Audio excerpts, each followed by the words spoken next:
Hi friends, welcome back to my channel. இன்னைக்கு நம்ம சேனல்ல பார்க்க போறது sometimes நம்ம bread எல்லாம் வாங்கி இருப்போம் பட் அத வாங்குனது மறந்துட்டு அது ஃபுல்லாவே dry ஆயிட்டு இருக்கும். அதாவது நம்ம சாப்பிட முடியாத அளவுக்கு இருக்கும்.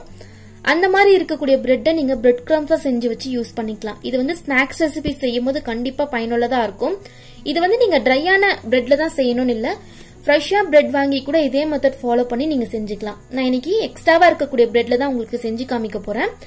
உங்களுக்கு எக்ஸ்ட்ராவா இருக்கிற மாதிரி தோணுச்சு அப்படின்னா ஃப்ரிட்ஜ்ல வச்சுட்டு அதுக்கப்புறமா நீங்க வந்து இந்த மாதிரி பிரெட் கிரம்ஸ் செஞ்சுக்கலாம். உங்களுக்கு எப்ப தேவையோ அந்த டைமிங்ல வந்து செஞ்சுக்கலாம். பட் எக்ஸ்பைரி டேட் முன்னாடியே வந்து செஞ்சுக்கோங்க.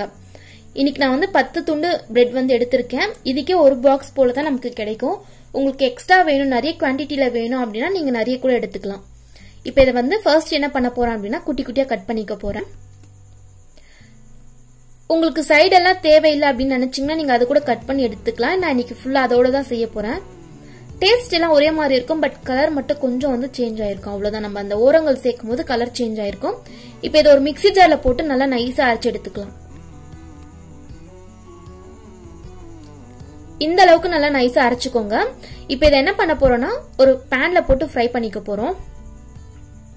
பேன் சூடானதும் நம்ம அரைச்சு வச்சிருக்க அந்த பிரெட்டை வந்து இதுல சேர்த்துக்கலாம்.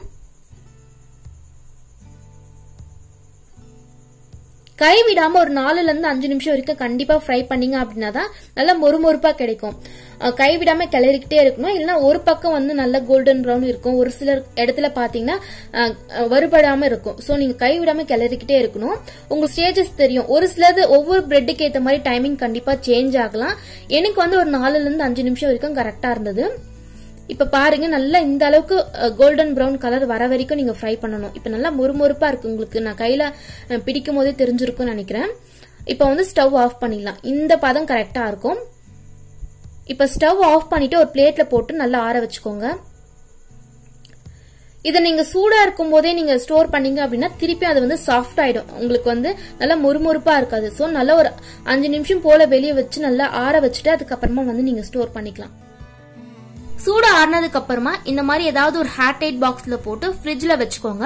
அப்பதான் அந்த மொறுமொறுப்பு தன்மை அதே மாதிரி இருக்கும். நீங்க வெளியே வைக்கும் போது கொஞ்ச நாள்லயே அதனுடைய மொறுமொறுப்பு தன்மை வந்து சீக்கிரமா போயிடும். சோ ஃப்ரிட்ஜ்ல வச்சு ஸ்டோரேஜ் பண்ணிக்கோங்க.